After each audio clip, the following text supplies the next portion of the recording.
ಕುರ್ಚಿ ಕಾಳಗಕ್ಕೆ ಸದ್ಯ ವಿರಾಮ ಘೋಷಣೆ ಮಾಡಿ ಉಪಯುದ್ಧಕ್ಕೆ ತಯಾರಿಯನ್ನ ನಡೆಸಲಾಗ್ತಾ ಇದೆ. ಬೈ ಎಲೆಕ್ಷನ್ಗೆ ಸಿಎಂ ಹಾಗೆ ಡಿಸಿಎಂ ಇಬ್ಬರು ಒಗ್ಗಟ್ಟಿನ ಮಂತ್ರವನ್ನ ಜಪಿಸ್ತಾ ಇದ್ದಾರೆ. ಒಗ್ಗಟ್ಟಿನ ಮೂಲಕವೇ ಎರಡೂ ಕ್ಷೇತ್ರಗಳನ್ನ ಗೆಲ್ಲೋದಕ್ಕೆ ತಯಾರಿಯನ್ನ ಮಾಡಿಕೊಳ್ಳಲಾಗ್ತಾ ಇದೆ. ದಾವಣಗೆರೆ, ದಕ್ಷಿಣ ಹಾಗೆ ಬಾಗಲಕೋಟೆ ಇತರೆ ನಾಯಕರನ್ನ ವಿಶ್ವಾಸಕ್ಕೆ ಪಡೆದುಕೊಳ್ಳುವ ಲೆಕ್ಕಾಚಾರದಲ್ಲೂ ಉಭಯ ನಾಯಕರಿದ್ದು ಒಗ್ಗಟ್ಟಿನಿಂದ ಗೆಲುವಿನ ಒಬ್ಬಟ್ಟನ್ನ ಸವಿಯೋದಕ್ಕೆ ಪ್ಲಾನ್ ಮಾಡಲಾಗಿದೆ. ಸಿಎಂ ಡಿಸಿಎಂ ನಡುವೆ ಸಿಎಂ ಕುರ್ಚಿಯ ಕಾಳಗ ಏನು ನಡೀತಾ ಇದೆ ಅದನ್ನ ಸದ್ಯಕ್ಕೆ ಬದಿಗಿಟ್ಟು ಉಪಸಮರಕ್ಕೆ ಸಿದ್ಧತೆಯನ್ನ ಮಾಡಿಕೊಳ್ತಾ ಇರುವಂಥದ್ದು.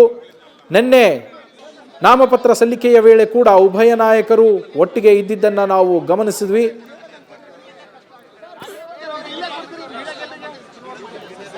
ಒಗ್ಗಟ್ಟು ಪ್ರದರ್ಶನದ ಮೂಲಕ ಈಗ ಎರಡೂ ಉಪಕ್ಷೇತ್ರಗಳನ್ನು ಆಡಳಿತ ಪಕ್ಷವಾಗಿರೋದ್ರಿಂದ ಅವರಿಗೆ ಪ್ರತಿಷ್ಠೆಯ ಪ್ರಶ್ನೆ, ಸವಾಲು ಇದು, ಗೆಲ್ಲಲೇಬೇಕಾದಂಥ ಅನಿವಾರ್ಯತೆ ಕೂಡ.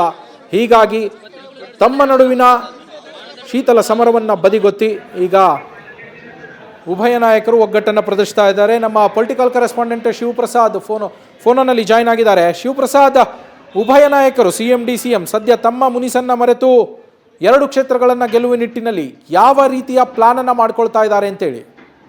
ಖಂಡಿತವಾಗಿ ನವೀನ್, ಎರಡು ಕ್ಷೇತ್ರಗಳ ಉಪಚುನಾವಣೆಯನ್ನ ಸರ್ಕಾರ, ಅದರಲ್ಲೂ ಸಿಎಂ ಮತ್ತೆ ಡಿಸಿಎಂ ಪ್ರತಿಷ್ಠೆಯಾಗಿ ತೆಗೆದುಕೊಂಡಿದ್ದಾರೆ. ಈಗಾಗಲೇ ನಾಯಕತ್ವ ವಿಚಾರ ಕುರಿತಂತೆ ಎಲ್ಲಾ ಹೇಳಿಕೆಗಳಿರ್ಬೋದು, ನಾಯಕರ ಪರಸ್ಪರ ಏನು ಸಿಎಂ ಪರವಾಗಿ ಮತ್ತೆ ಡಿಸಿಎಂ ಪರವಾಗಿ ಹೇಳಿಕೆಗಳನ್ನ ಕೊಡ್ತಾ ಇದ್ರು, ಅದು ತಣ್ಣಗಾಗಿದ್ರು ಕೂಡ ಈ ವಿಚಾರ ಕುರಿತಂತೆ ಪ್ರಸ್ತಾಪ ಮಾಡಿದಂತ ಶಾಸಕರಿಗೂ ಕೂಡ ಉಪಚುನಾವಣೆಯ ಮೂಲಕ ಅಂದ್ರೆ ಒಗ್ಗಟ್ಟು ಕಾಯ್ದುಕೊಳ್ಳೋದ್ರ ಮೂಲಕ ಉತ್ತರವನ್ನ ಕೊಡ್ತಾ ಇದ್ದಾರೆ. ಇನ್ನು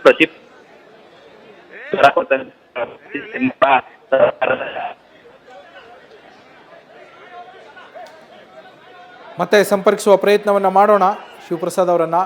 ಬೈ ಎಲೆಕ್ಷನ್ ರಿಸಲ್ಟ್ ಸ್ಥಳೀಯ ಸಂಸ್ಥೆಗಳ ಚುನಾವಣೆ ಮೇಲೆ ಎಫೆಕ್ಟ್ ಬೀರುತ್ತೆ ಎನ್ನುವ ಒಂದು ಚರ್ಚೆಗಳು ಏನು ನಡೀತಾ ಇದೆ. ಈ ಹಿನ್ನೆಲೆಯಲ್ಲಿ ಈಗ ಸಿಎಂ ಡಿಸಿಎಂ ಒಗ್ಗಟ್ಟನ್ನ ಪ್ರದರ್ಶಿಸ್ತಾ ಇದ್ದಾರೆ.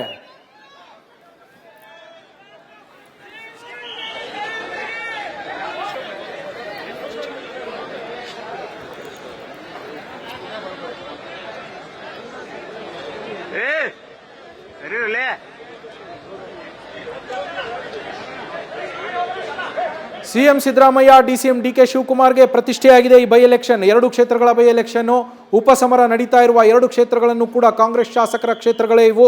ಎರಡರಲ್ಲೂ ಇದ್ದಿದ್ದು ಕಾಂಗ್ರೆಸ್ ಶಾಸಕರು. ಇತರೆ ನಾಯಕರನ್ನ ಈಗ ವಿಶ್ವಾಸಕ್ಕೆ ಪಡೆಯುವ ಲೆಕ್ಕಾಚಾರದಲ್ಲಿ ಕಾಂಗ್ರೆಸ್ ಇರುವಂಥದ್ದು. ಅಂದರೆ ಸಿಎಂ ಡಿಸಿಎಂ ತಮ್ಮ ಶೀತಲ ಸಮರವನ್ನು ಬದಿಗಿಟ್ಟು ಇತರರನ್ನು ವಿಶ್ವಾಸಕ್ಕೆ ಪಡೆದು ಇತರ ನಾಯಕರನ್ನ ಒಗ್ಗೂಡಿಸಿ ಈ ಚುನಾವಣೆಯನ್ನು ಎದುರಿಸಿ ಗೆಲ್ಲುವ ಪ್ಲಾನ್ನಲ್ಲಿದ್ದಾರೆ. ಉಪಸಮರ ಗೆಲ್ಲೋದಕ್ಕೆ ಪ್ಲಾನ್ ಮಾಡಿಕೊಂಡಿರುವಂಥದ್ದು. ಆಡಳಿತಾರೂಢ ಕಾಂಗ್ರೆಸ್ ಸರ್ಕಾರಕ್ಕೆ ಇದು ಪ್ರತಿಷ್ಠೆಯ ಉಪಸಮರ. ಆಡಳಿತಾರೂಢ ಕಾಂಗ್ರೆಸ್ ಪಕ್ಷಕ್ಕೆ ಉಪಚುನಾವಣೆ ಕೈಗನ್ನಡಿಯಾಗತ್ತೆ ಮುಂದಿನ ದಿನಗಳಲ್ಲಿ. ಹೀಗಾಗಿ ಅನುಕಂಪದ ಲಾಭವನ್ನು ಪಡೆಯುವ ಲೆಕ್ಕಾಚಾರದಲ್ಲಿದ್ದಾರೆ. ಸಿದ್ದರಾಮಯ್ಯ ನಾಯಕತ್ವ ವಿಚಾರಕ್ಕೆ ಬೈ ಎಲೆಕ್ಷನ್ ನಂಬಿಕೆಯ ಪ್ರಶ್ನೆ. ಈಗ ಬೈ ಎಲೆಕ್ಷನ್ ರಿಸಲ್ಟ್ನಿಂದಲೇ ಸ್ಥಳೀಯ ಸಂಸ್ಥೆಗಳ ಚುನಾವಣೆಯ ಮೇಲೂ ಕೂಡ ಎಫೆಕ್ಟ್ ಆಗುವ ಸಾಧ್ಯತೆ ಇದೆ. ನ್ಯೂಸ್ ಫಸ್ಟ್, ನಿರ್ಭೀತಿಯಿಂದ ನಿಮ್ಮ ಪರವಾಗಿ.